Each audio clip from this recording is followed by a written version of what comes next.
urea and other, these are all things which you mentioned. But we really, in real sense, we need to commercialize these things. If you can do, an industry should come forward such kind of formulations, and if we can do, that will be a great contribution. Thank you so much for your good presentation. Thank you, sir. Thank you. So now the last presenter is available with us, and let me introduce him first. Dr. Madhav Adhikari, he is available with us. He is from Coromandel. He is the Assistant Vice President in the Coromandel International Limited, and he heads the nutrient division, and 16 years experience he possesses, in particular for agri-input industry, multiple functions he is playing as a sale in the different divisions, sale, marketing, branding, and strategy role he is playing. So he is also from the agriculture background. He did his master degree in agriculture from PAU and MBA in agribusiness. So his the title given to him for his presentation is Industry Initiatives on Micronutrient Fertilizers, because whatsoever we do, it is incomplete if industry is not there. So we really want to know the views of the industry related to these micronutrients. So I request Dr. Madhav Adhikari to make a presentation, and you are given 15 minutes. I hope you will be in a position to finish your talk within this limited time. Thank you. Thank you, sir. Thank you for giving a nice introduction. Honorable Chair, Dr. Malhotra, Dr. Shukla, and Dr. Shibai, my co-speakers, my industry colleagues, ladies and gentlemen, it's a great privilege to be here with this August gathering to present the industry perspective of micronutrients to all of you. I also thank IZA and FAI for organizing this first ever Global Micronutrient Summit in India, and I think there could have been no other best location than India and New Delhi to start this event. And also at this note, I have got some professors of my 3 institutes where I have studied, so a very happy Teachers Day to all my professors sitting over here, and also happy Teachers Day to all of us, because all of us are teachers to some extent, at least to our children, right? So I have 3 parts in my presentation. I'll talk very briefly about what we do as an organization. I'll talk a little bit about the industry and what the industry is doing to promote micronutrient fertilizers. And also I'll cover a little bit broadly what are the opportunities we see in India for this particular industry. Now coming to what we do, Coromandel International is part of Murugappa Group, which is almost 119 years old organization with $5.2 billion turnover, with 28 businesses and 9 listed companies, almost 50,000 plus employees. We're present in 18 countries through manufacturing, and we have got 90 plus manufacturing locations. Broadly, there are 3 sectors we are present in the group: agriculture, engineering, and financial services. We are also into some diversified businesses like plantation systems. Coming to Coromandel, Coromandel is the flagship company of Murugappa Group, and we deal with the agri-inputs, fertilizers, crop protection chemicals, specialty fertilizers. So we have a turnover of $1.9 billion last financial year, and almost $2 billion plus market cap end of March. We had 20 manufacturing locations and almost 4,500 plus employees, multiple international linkages, and we have got 10,000 plus dealer network in the country, as well as 800 plus company-owned retail outlets. We have 5 broad business verticals. Fertilizers, we manufacture and market around 4 million tons of phosphatic fertilizer. We're the second largest phosphatic fertilizer in the country. We have 9 manufacturing locations making predominantly complex fertilizers, single superphosphates, etc. We are also the 5th largest Indian agri crop protection company in the country, and we have got presence in 81 countries through 8 of our global subsidiaries. In specialty nutrients, we are the leading player in the country, and we provide three types of solutions: sulfur-based products, water-soluble products, and micronutrient products. We are also a leading player of organic, particularly CT compost. We sell almost 1.2 lakh tons of organic fertilizers in the country particularly through CT compost and PressMart route. And as I told, we also have 800 plus company-owned retail outlets, predominantly in South India, and we are also expanding to Maharashtra now. Now, as I was telling that there could not have been a better location than India, because from this information you can see that Southeast Asia is going to be the fastest growing market for micronutrient fertilizers in the coming days. Now, if you see what has happened in Green Revolution in India earlier, is we talked a lot about N and Ps, and later on we started promoting Ks. But Indian soil over the years have seen deficiencies cropping up in multiple segments. After NPK, we have started seeing zinc, iron, boron, sulfur, and all those micronutrients have become quite deficient. The data we're talking about deficiency level, the data may be little varied from the data available at different places. We have taken the data, the latest data from the Soil Health Card website of NIC based on the samples done, and I think already my previous speakers have talked about it.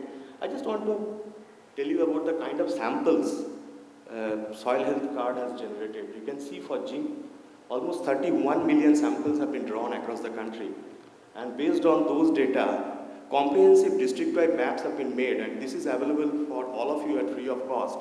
And you can just have a look at that, and actually for us like the marketers, we can actually talk about promoting a particular micronutrient depending on this huge database available with us online. And I think NIC is doing a very good job in collating, and the website is quite user-friendly, and it's quite interactive.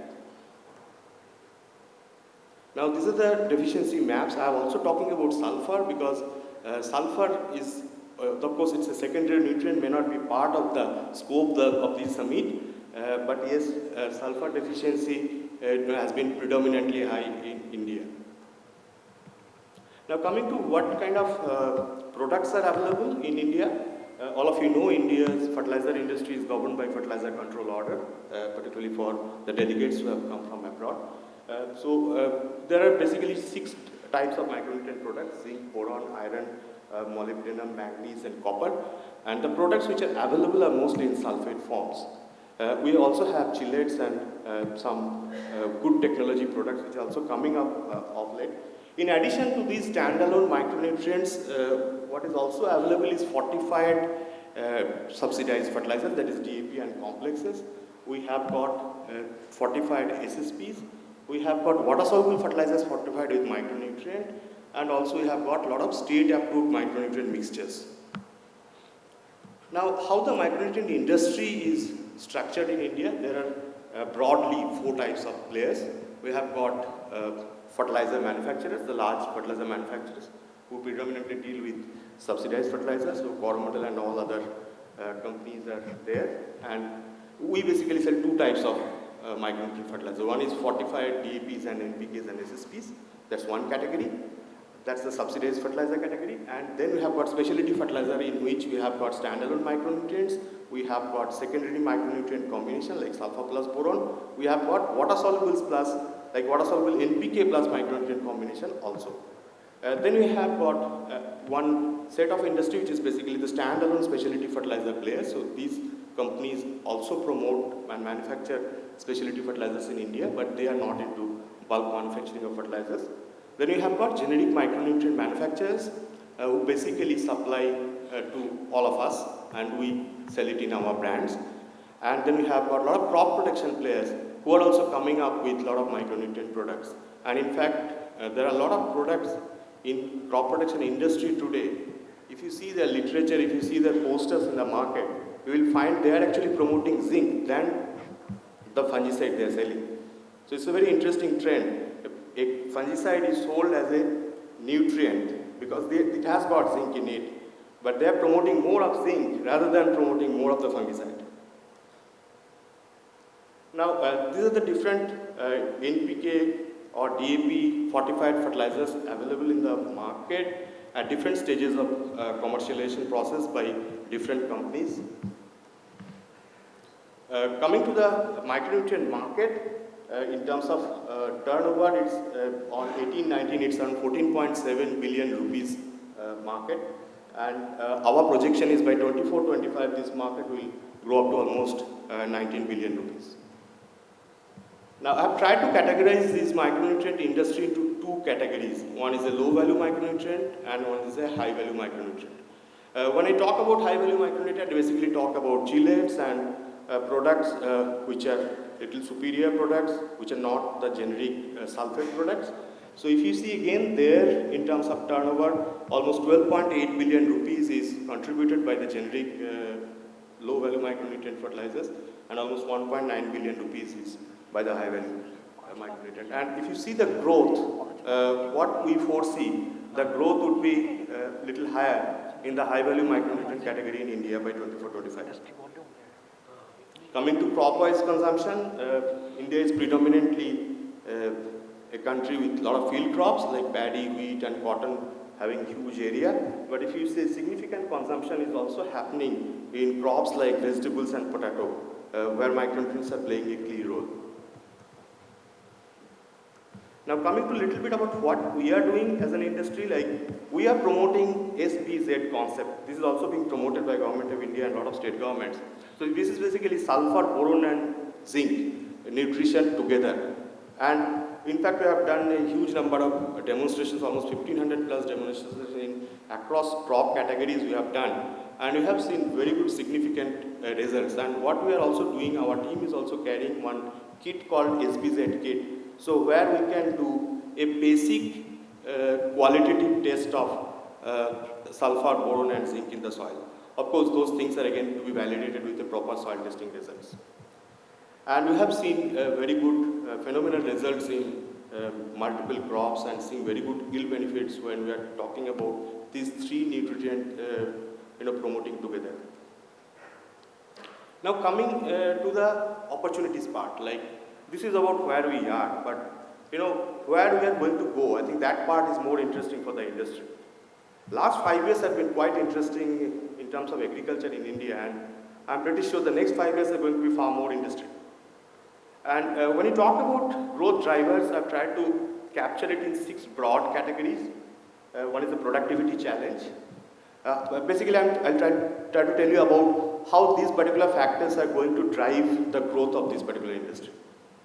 Changing cropping pattern, crop economics, improved financial inclusion, improved infrastructure and better market access. And also all of you know that our government is having a we have a target of doubling the farmers' income by 2022. And in that particular case, the multiple schemes have been launched, which we should actively look into and see where we can actually, cooperate and see how we can take better advantage of that. And increasing productivity is going to be one of the key area which can actually improve the farmer's income. Now coming to the first driver, productivity challenge, all of you know that we have a growing population, but if you see, we have got 17% of world population, but we have only 4% of world's water and only 2.4% of the land. With the increasing population, the land holding per acre is going down, the population is going up, and naturally the food demand is going to go up significantly in next 10 years. There's a significant change in the dietary habits. Like, to give you some examples, like when I was a student in 90s, to get a pizza, first of all, I heard about pizza for the first time in 1997, when I went to Calcutta and had a piece of pizza. Now we can actually get a pizza in any district headquarters in the country. So there is a change in food habit. We are getting into more and more processed foods. And if you just link it with the crop coverage, hybrid maize as a crop has grown significantly over the last 5-6 years. Most of the seed companies must have this particular product in their product range. And why it has come? It has come basically because of changing food habits, because a lot of processed food coming up, a lot of consumption of starch. So these are the behaviors which is changing the way we do agriculture. Similarly, if you see fruits and vegetable consumption has gone up in India significantly. The acreage, first of all, the production has gone up by 2.4% CAGR. If you see the projections, pulses and fruits and vegetables are going to grow at a much more significant rate compared to the cereals in the next 5 years. Then coming to crop economics. Now, if you have got more fruits and vegetables, the value what the farmer gets out of it is like much higher compared to the cereals. So naturally, the propensity to spend, propensity to experiment will be also higher in these kind of crops. Now, coming to crop economics, like you see, fertilizer today contributes to almost around 12 to 17% of the cost of production, whereas labor cost is almost 40 to 50% in most of the crops. Because the urbanization is happening, a lot of labor migration is happening, rural wages are going up. So industry need to think how we can reduce the labor cost. Can you have products which will save labor cost? Can you have multi-nutrient product rather than promoting a single nutrient product?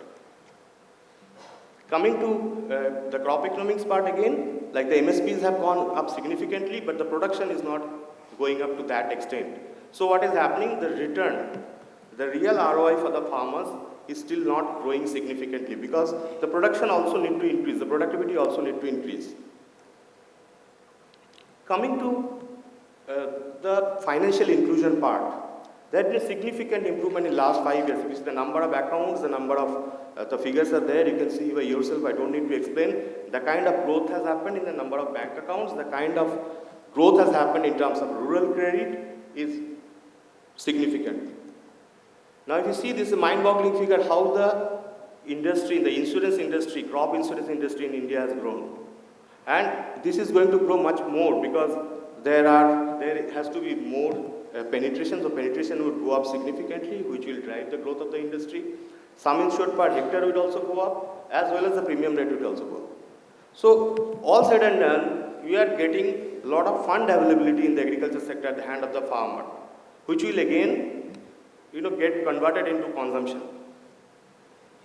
Coming to infrastructure, you can see the kind of growth has happened in warehouses, the cold chain storages, and the road infrastructure.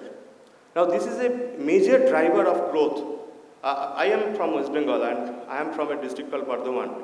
In my childhood, from my place to go to Calcutta, it used to take 6 to 7 hours. And that area is predominantly a potato-dominated area. Now, a couple of years back, when I was traveling in the same market to sell my products in potato, I suddenly found almost 15 to 20% area has been converted by vegetables. And how that has happened? Because from there to reach Calcutta, it takes only 2.5 hours by road. So a tomato farmer can actually take his tomato in the early morning and sell it in the Calcutta market. So that's how agriculture can change depending on infrastructure. There is no reason why the gladiolas from Himachal Pradesh cannot reach the European auction markets in a single day by using a old van and the Amritsar International Airport. Mr. Adhikari, your time is over now. I just take 1 minute. Now coming to how do we reach as an industry to so many farmers? Now I think digital media is going to be one of the key players. India's current internet population is actually more than 6 G7 countries put together total mobile population. So that's the kind of reach we have. And in fact, today we have launched one app where I know when a particular product is sold by my retailer to a farmer, and one of our team member who is an agriculture graduate will call the farmer and tell him about the dose. The retailer doesn't have time to tell the farmer like what kind of dose he needs to use. But we can do it with the use of technology. Now, also you can see in terms of market access, agri exports have gone up. We have got a lot of mega food parks coming up. Food processing industry is also growing up in the country. Now, these are the multiple schemes of government of India, which I have kind of touched upon in many of my slides, which is going to be the key drivers for next 5 years in the agricultural growth. And also, what we feel is the way ahead. I think we still need better mapping of Indian soils, and I think Government of India is doing an excellent job. We should look at that site and see what they have done, and also I think we should also contribute our part in that. We also need to work on getting much more micronutrients under FCO. There are a list now, but I think the list can be much larger, the scope can be increased. Standalone micronutrients, in my opinion, is going to come to an end because you have seen the labor cost. Nobody can afford to have multiple sprays or multiple products. We also see a significant part in chelate-based micronutrients that's growing. Affordable pricing is going to be the key for Indian market. Of course, the tax structure has been already discussed, and that is one area we would request the government of India also to look into. And we also need products suitable for drip irrigation. Now, this is my last slide, but this slide has got a small story. This photograph is not taken from Google. This is a live photograph from Kakinada plant, our largest fertilizer manufacturing plant, which is based on the Coromandel coast. This is an industrial city, and earlier there used to be a lot of water bodies in that city, and a lot of migratory birds used to come there 20-25 years before. Then slowly they stopped coming in because they had got buildings, they had got factories, they had a lot of pollution. We at Coromandel took an initiative to revive it. What we did is very simple. We did a lot of planting. We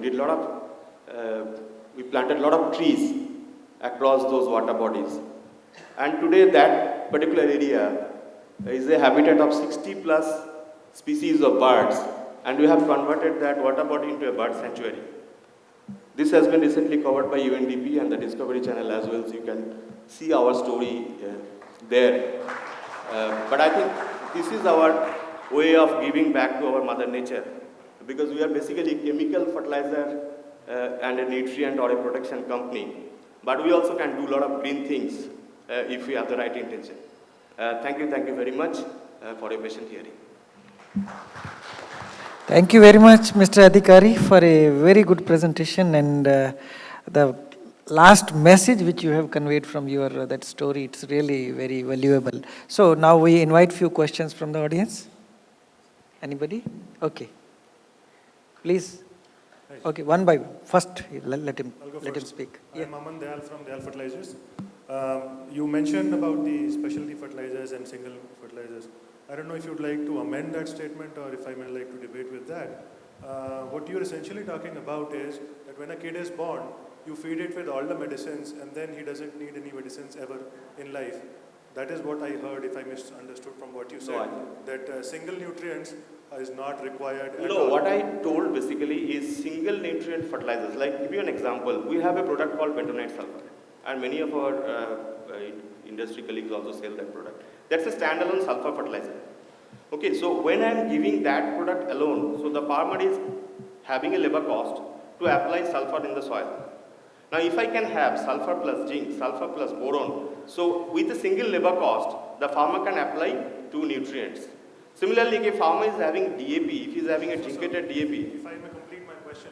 My question is that the statement you made was that standalone will die. What I understand from that is standalone may not die. Standalone may be used at the same time when you're applying urea or DAP, is what you're essentially trying to say. Always it's not necessary. What you are telling is, I agree with you, it's all about, there are 2 things. One is, if you can have a technology where in a single product you can have multiple nutrients, and if you have seen my last slide where I'm talking about compatible product, can I have compatible micronutrients which can be sprayed along with the pesticide? So what can happen, that would significantly reduce the labor cost. So what I'm effectively trying to tell is, we need to think at technologies, we need to think at applications which will reduce the labor cost. And that will make our industry to grow faster. So that's my point. So I think we are on the same page then. Yeah. Thank you. Okay. Well. Hi. I'm Mahadev from DCF Chira. I think I was going through one of the conclusions. It's a very good, valid point. As of now, in FCO, we have got only 2 micronutrients included. That is zinc and iron. But now this is a global micronutrient summit, and the outcome should be to include more number of micronutrients in the FCO, like calcium, magnesium, manganese, so that the balance of micronutrients will happen. I think this FAA and other bodies, and particularly ICAR community, they can do a lot of trials. and it can be taken. Thank you, thank you. I have noted your point. I'll just respond later. You want to respond to his question? No, I Or- think I fully agree with Because you. he is asking me now. Anyway, I'll reply that. So, any other question? Okay, let me conclude here. Thank you, sir. Any other? Okay, please. Amit Kumar from Dal Fertilizer again. We've been in this business for 40 years. And for the last 15 years, I have been hearing that zinc sulfate is going to die. But fortunately for us, it is growing.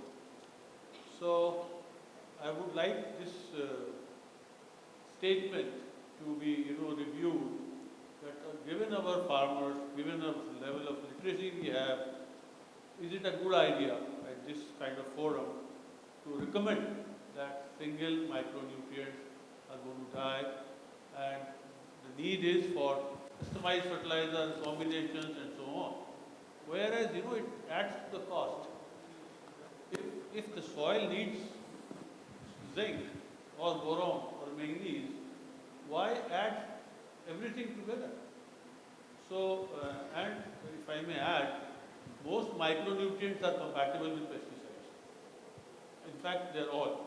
There's never been an issue as far as using, except zinc being used with DAP. That is the only issue because you can't use that. But now there are ways, you can use chelated zinc with DAP and so on. So I would recommend, urge this assembly to be careful in making statements because it sends the wrong message to the industry as well as to the scientific community. And we have eminent scientists sitting here, Dr. Thakkar, Dr. Katyal, Dr. Shukla, who spent lifetime on working on single micronutrients and help this country to where we are today. Thank you. Okay. I think I'll respond to that. I think I am not in difference in opinion of what you are telling. In fact, I think there is some amount of, either my communication part. What I was basically talking about is, if you see my projection of 24-25, where I am talking that low-value micronutrients are also going to grow. It's not going to degrow. Right, so that means if you see which are the major low-value micronutrients, zinc, sulfate, 21 and 33% the major low-value micronutrients in the country, followed by magnesium, manganese and other kind of products. Yes, there are a lot of fortified fertilizers is coming up, and I'm also talking about affordability. Today, if you see the most affordable zinc fertilizer in the country, it's zinc sulfate only, right? Because that's the cheapest product. We have 21% and 33%. 33% is moving a little faster because it has got less number of water, it's less hygroscopic, easier for the trade to use. But what I'm also talking about is chillets are going to grow. Because that's one area where a lot of work has been happening across the industry. So it's not that the zinc sulfate industry is going to die. Like say, we have got standalone fertilizer like urea as well, which is a standalone nitrogenous fertilizer. So it's not that these products are going to die, but what would happen is compatibility, because there are certain new molecules in agrochemicals which has come up because a lot of research is going on, a lot of combination molecules are coming up, which is sometimes giving antagonistic result with chelated products like chelated zinc. We faced it ourselves. Some of our water solubles have got chelated zinc, and then we had got some compatibility issues. Then we had to change our product design. So all these things, we need to take it with a pinch of salt. What I'm basically trying to say is how the industry is moving. It's not, nobody can really forecast today that this is going to die or this is going to stay. I'm not that, learned a guy, and I don't think nobody can really forecast what is going to happen 5 years down the line. But cannot you reply this question in this way, that deficiency maps you have already mentioned. Yes. So considering the different market segments, accordingly you need to prepare, and those market segments are required to be, I think, provided with customized fertilizers. Not all, means need based. So those are required to be done, and I think industry here needs to do that, because we need to take care of the environmental part in mind. Absolutely. So that's that. Then another part which is coming into it, that's related to power of microbes. How we can use the power of those microbes for further taking care of the health of our soil. So these all are the aspects which we need to link together, and then we need to address such issues. Anyway, good job, and many good things are happening. We can make out of his presentation that there is a good volume of business which is happening, and further there is a lot of scope. But we need to see that how we can address those issues at the faster rate, and we need to see that a kind of market segmentations which you have already done, and Coromandel is doing a good job, because this is the only company which is dealing with fertilizers as well as pesticides also. And incidentally, I am looking after both of the aspects as a chairman of the Central Insecticide Board and Registration Committee, as well as chairman of the Central Fertilizer Committee. I am looking after both of the aspects. I know that there are good things are happening, and a few points were also raised by one of our colleague. Another colleague also raised that point. So here, what we have done, we have also brought many changes into the system. So now here, even we are now promoting that now we need to come out, this industry should come out with fortified products. You know that already these major fertilizers are there. Those fertilizers are already registered in the FCO. So for the already registered fertilizers, if anything comes in combination, so this CFC is ready to accept it, and definitely we will address all these issues. And a new point which he just mentioned, because every time we are addressing the issue related to iron, zinc, boron, but now there are few more combinations related to this calcium, magnesium, which you have mentioned. So we really need to have such kind of products, and scope already exists. And Central Fertilizer Committee consider such products. If industry comes with such products which are already registered, major ones, and if those are fortified with calcium and magnesium, so Mr. Satish is available with us. He can correct me if I am wrong at any point. So because he is having a long experience, and here he knows many points, and he can tell better about those things. But you clearly mentioned that demand drivers really that will click, and they work as a trigger for the market. But we really need to now recommend such site-specific nutrients, and we need to see that how we can contribute further in enhancing the production and productivity. But productivity-led growth is happening. We will have to accept it, and productivity-led growth is happening, and I am reviewing it continuously in the ministry, and now we can see that record production of rice which we have received, record production of wheat we have received, and area is same. So this is not an area-led growth, this is a productivity-led growth. So now we need to switch over to the quality aspect. So quality point is also important here. So we need to see that how we can enhance the quality. Biofortification, how we can do it further, improving the micronutrient level of our produce. Because now mall culture is there. And in the mall culture, demand is now emerging for such biofortified foods.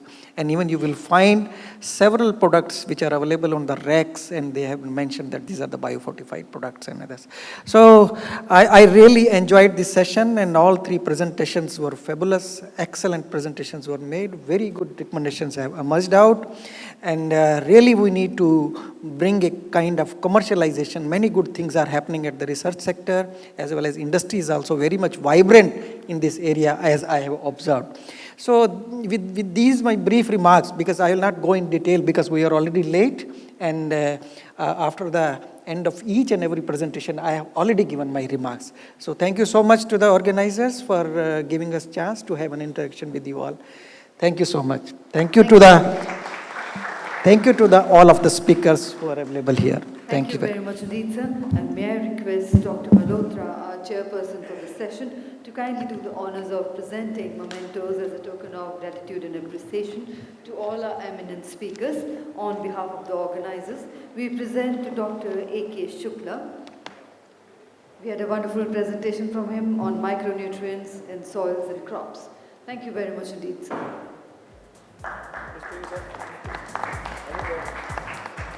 To Dr. Y.S. Shivai, gave us a very informative presentation on agronomic biofortification for combating micronutrient malnutrition.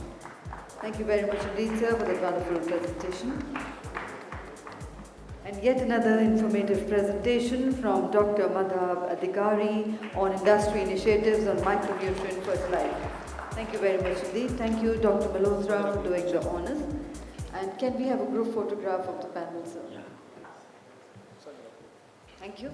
And ladies and gentlemen, with that we close the proceedings of technical session 2. Breaking now for tea. The tea break is of 20 minutes only. We will commence with the proceedings of the next session, which is a panel discussion session at 4:25. Requesting everybody to be seated back in time. And I would like to inform all our delegates present here, after the panel discussion session, we have cultural evening with dance performances followed by dinner, which is hosted by Rio Tinto. We would request everybody to kindly stay back for the cultural and the dinner to follow. Thank you.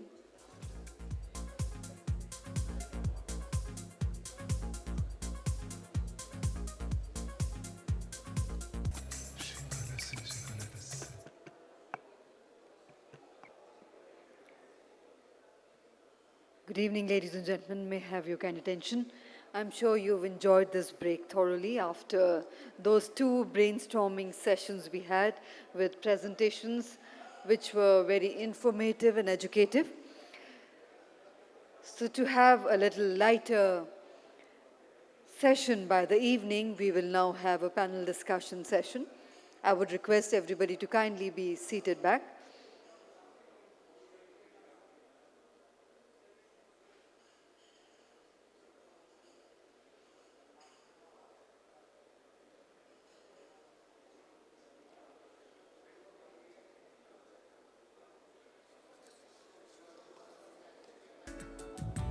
So, ladies and gentlemen, we are ready to commence.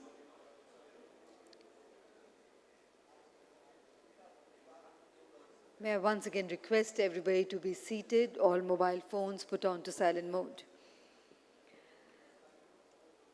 So after those very 3 hectic, tiring, educative and informative sessions since the morning, we are now taking it easy with the panel discussion session.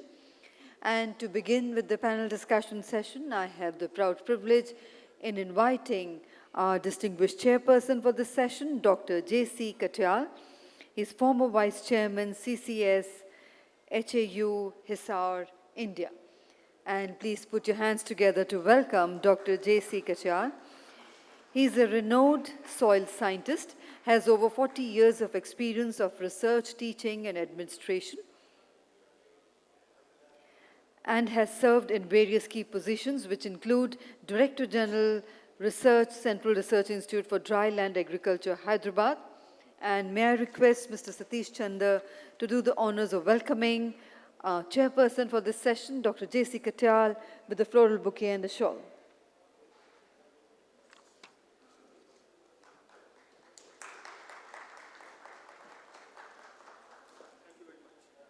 Thank you very much indeed for doing the honors.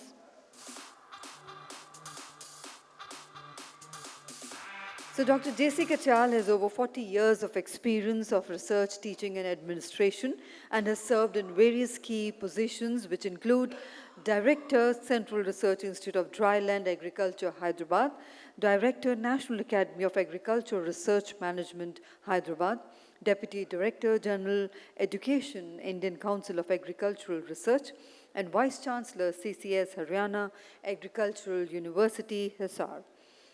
For his research contribution, Dr. Katyal has received various awards and recognitions, which include the Burlog Award 1995, Rafi Ahmed Kidbai Award 1996, Ranade Trust Lifetime Achievement Award, year 2001, Dr. N.S. Randhawa Memorial Award 2001-2002, and Rajiv Gandhi Award 2007, and also the U.S. Avadi IFCO Award for Lifetime Achievement in the field of agricultural research and development 2018.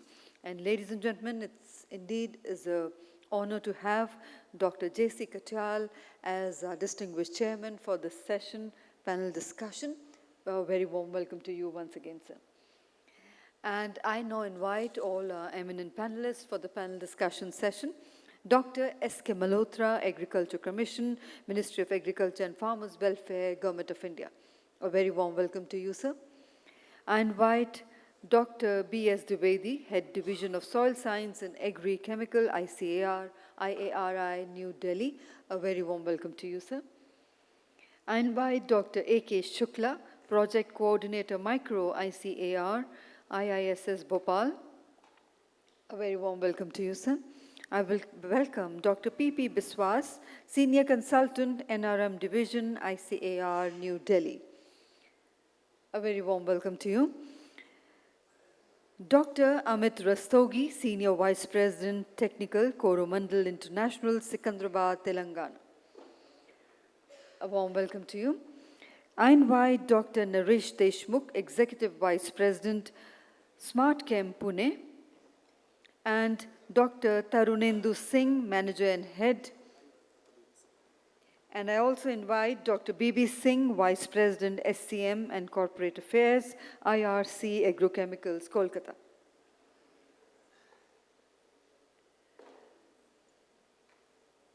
So ladies and gentlemen, let's put our hands together to welcome our eminent panel on the stage for the panel discussion session. And the time duration for the session is approximately 2 hours. We would request, after the opening remarks by the chairman, we would request each of the panelist members to kindly address for 5 to 7 minutes, and then we open the house for discussion and floor contribution. With those words, I hand over to our chairperson, Dr. J.C. Katyal. Over to you, sir, for your opening remarks and to carry forward the proceedings of the session.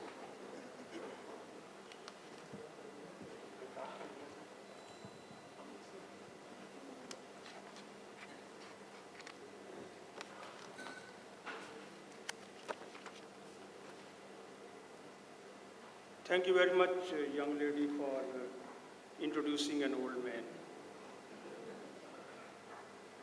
Friends, it's a very important session because policies are like wheels. They provide actually momentum to the strategic action plans which are prepared. So this session now coming at the end of the day, but it's very, very important. The kind of recommendations which emerge from this, and they will be one which will kind of provide a way forward for the future. And I will make 2 brief comments in the beginning and 2 brief comments at the end. My beginning comments are in terms of retrospective. Retrospective about the symposium and retrospective about the session, the session which I am chairing. If we go the retrospective in the symposium, the International Conference on Micronutrients, where FAI was partner, and it was organized by the Ministry of Agriculture and by the ICAR. That was way back in 1978. And the issues which we are discussing today, those issues were discussed at that time also. And then 1980, there was another symposium which was organized by IFA, International Fertilizer Association, and this was also organized at New Delhi. Again, FAI was the partner, and FAI was the convener also of that symposium. And the third one is this one, Global Summit on Micronutrients, coming in 2019. It has come fairly after a long time. Keeping in view the importance of subject, I would say that discussions have been going on. I don't say that discussions stopped. The latest one, a very important effort made by the FAI in 2018. A whole volume of fertilizer journal was devoted for this purpose. I would consider that issue as a landmark, actually, that took the entire work of micronutrients, which was happening earlier and which is kind of coming to fore in that issue. And now second part is that about the products, this fortified products, or you can say bulk blend products, or multi-micronutrient products. Actually, my journey in micronutrient research way back in 1970, when I started my career as a scientist, that was a time actually we have got the discovery of zinc made by Dr. Nane in Pantnagar. That was coming to the fore, that was being recognized. At that point in time, I was working in Philippines, and there actually in the swampy lands of Philippines, that means the waterlogged, you can say, or the lowlands of Philippines, rice was not growing. People thought, the farmers actually thought, that there is some ill spirit which is causing this crop not to grow. Actually, we have got a curse. So I worked there, and we found that it was zinc deficiency. And the unfortunate part was there was no zinc source available in the Philippines at that point in time. And the only product which was available was zinc oxide, which was being used for paints, making paints. And that too in limited quantities. And the place where I was working in Mindanao. Mindanao is south of Philippines. It's a big island. And there the deficiency was there. So, and Mindanao was one characteristic. You see how the things happen. The Mindanao is an island where the power interruption was more than the coming in power. That means the power was on for some time, but most of the time it was off. So people have to depend on flashlight batteries, torches, what we call. And with the result, they have plenty of used cells, battery cells, thrown at different places, or you can say piled up at different places.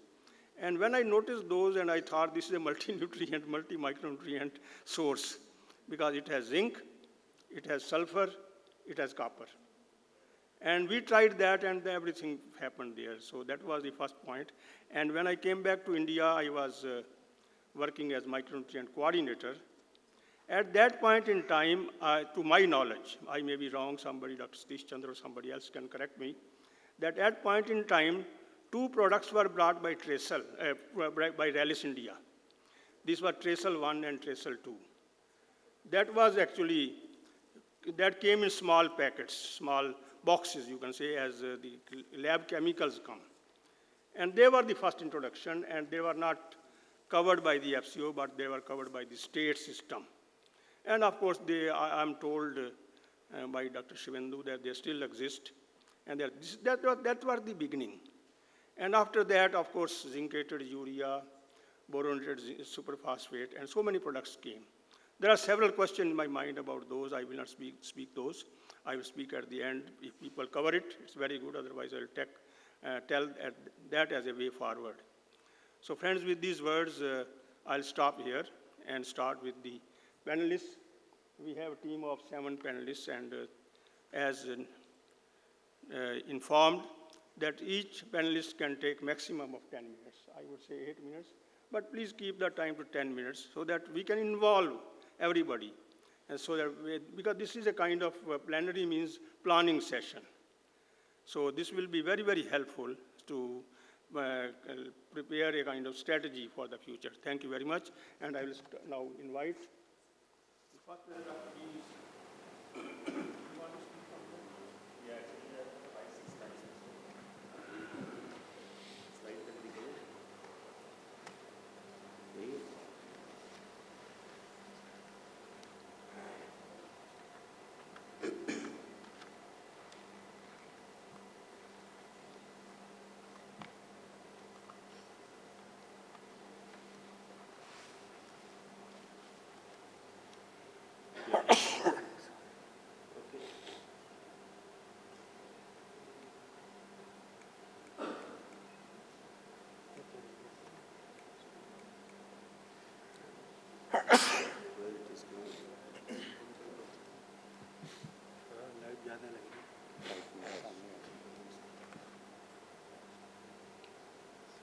देख नहीं पाएंगे इसलिए तो हमको परेशान किया जाता है।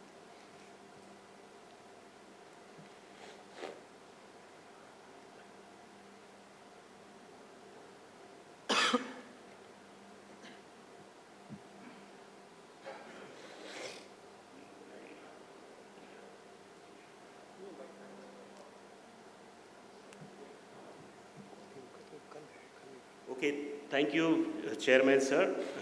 Respected delegates, first of all, it's an opportunity provided to talk to you today. I'll be very brief. I have got 5-6 slides to show you on policy on fortified fertilizers. And my own thinking is that, these scientific findings, when they are embedded in the policy guidelines which supports consumption of fertilizer, then chances of, having gaps in the marketplace is minimized. But we find that when the policies are decided ignoring the scientific findings, so there is always a gap. And in the case of fortified fertilizers, if you recollect the history in India, till 2008, subsidized fertilizers were not allowed to be mixed with non-subsidized fertilizer. And subsidized fertilizers were nitrogen, phosphorus and potash. And subsequently from 2008, Government of India took initiative and allowed mixing of non-subsidized fertilizers, which is largely the micronutrients, along with the subsidized fertilizer. And then in 2009, the policy was formulated on fortified fertilizers. I just tried to put that together. From 1st June 2008, the permission was granted that subsidized fertilizer can be fortified with micronutrients. And the condition was that this fortification can be done only after it has been approved by the fertilizer control order. That means the product has been registered in the FCO, then only you can fortify. And further in 2009, the process of giving approval has been further simplified. This is the policy that 4 micronutrients were identified. Now in India, typically we have Ministry of Agriculture which comes out with the policy saying that this fortification is possible. And then Ministry of Chemicals and Fertilizer is responsible for subsidy disbursement. So the policy from Ministry of Agriculture was that these are the 4 different micronutrients which can be fortified with any of the subsidized fertilizer in India. And their fortification range is given. The simplification has been done that you don't need to conduct trials and submit data to seek approval from the fertilizer control order. If the source of fortification of these micronutrients is also in the fertilizer control order, then there is no need for any trials, no need for data. You can simply register the product and it will be registered by Department of Agriculture, and then you can take up commercial production and sale. Iron and manganese were not allowed to be fortified, largely because their quantity required per acre was high. As a result, they were denied permission for fortification. Subsequently, the policy was followed up by Department of Fertilizer, which is Ministry of Chemicals and Fertilizers, and they announced subsidy on zinc and boron. That means out of the 4 micronutrients which are allowed, permitted for fortification, subsidy is on zinc and boron, not on the other 2 micronutrients. And then there are certain restrictions that MRP cannot be increased more than 5% in case of all other fertilizers except urea and SSP. In urea and SSP, it is allowed up to 10%. Cost data by the manufacturer has to be submitted to prove that you have been charging reasonable MRP. And there was a production cap on producing fortified fertilizer. If your installed capacity is, let's say, 8 lakh tons, more than 20% you can't produce. I mean, it has to be less than 20% always. So these are the kind of policy guidelines which were notified. And then initiatives were taken by some companies in India. We don't have exact data, but yes, I can say that more than 3 to 4 lakh tons of fortified fertilizer is currently in the market at the moment by different companies. The policy has been designed that, the micronutrient, one way of addressing the micronutrient deficiency is through fortification route, but as expected, the policy has not been able to deliver the desired result. So that's how we view the whole effort of Government of India. Thank you very much. Thank you very much. Now I invite Dr. Giri. We'll take question at the end. Discussion, composite discussion.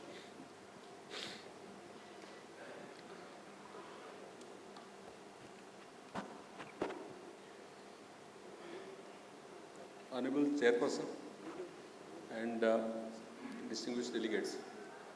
My viewpoint on fortified and customized fertilizers is a bit different. And as a researcher, whatever views I have, I will flag in 3 points. Number one, why fortified fertilizers? Because FCO enlists some 26 fortified fertilizers. Boronated DAP, zincated DAP, zincated urea, and so many fertilizers you all know. Now, most of these fertilizers are not available in the market, or some of those fertilizers have been brought but could not be accepted by the farmers, and somehow we may say because of policy or because of any reason, but those could not see the light of the day. So somewhere it has to be reviewed and very critically examined. Why should we go for these products? Number one, for instance, I will say 1 or 2 examples. Say zincated DAP or boronated DAP, 0.3% boron, 0.5% zinc. Now, with 0.5% zinc, if you meet 60 kilogram of P2O5 requirement of a crop, it supplies 650 gram of zinc. Then similarly, DAP applied to meet 60 kilogram of DAP P2O5 requirement of the crop as per recommendation for most of the crops. It supplies 390 or 380 grams of boron. Recommendation for boron is 1 to 1.5 kilogram, and for zinc is 5 kilogram for normal crops, and then for sodic soils it is even 10 kilogram. Now, with such application of 300 or 400 gram or 800 gram of zinc, that is not going to meet crop requirement. Fixation rate is so high, if you apply this small amount, that all gets fixed. So, what is the scientific logic behind this? There has never been, in micronutrient scheme also, there have been earlier coordinator, Honorable Dr. Kaja Saab is there, Dr. Takkar Saab are there, Dr. Shukla. I have never seen any large scale experimentation on this. So that project actually approved that, okay, this should be the fortification level of micronutrients. Then from where actually these recommendations came and what is the fate of those recommendations? So we have to critically review actually this. This is number 1 point. Number 2, customized fertilizers. It is really a wonderful idea that you make a grade that is area specific and crop specific.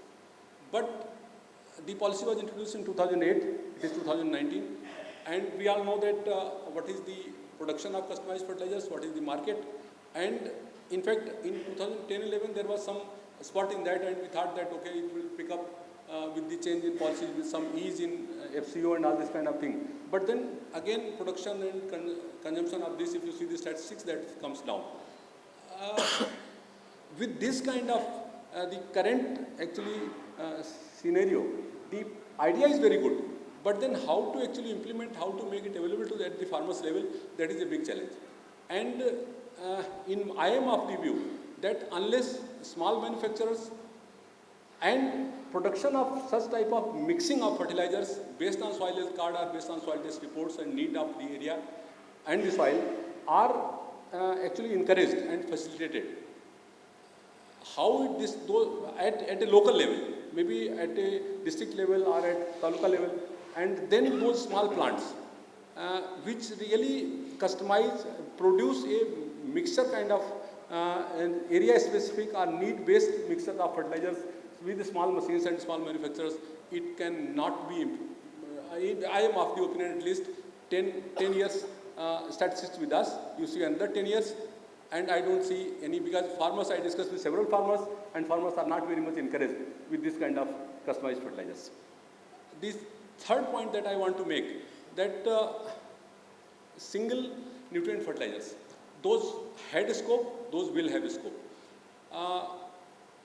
Along with the modified policy in customized fertilizers, there should be some research actually on improving use efficiency of these single nutrient fertilizers. For instance, zinc sulfate or these fertilizers. So we have say the use efficiency is 2 to 2%, 2 to 5%. Can we increase it by some modification in this thing? We have some work at IRI, some other institutes are also working that by simply, modifying these fertilizer products loading these in some nanometrics or some kind of those products, we can increase the efficiency up to 10 to 12%. So those possibilities should also be seen that, so instead of 5 kilograms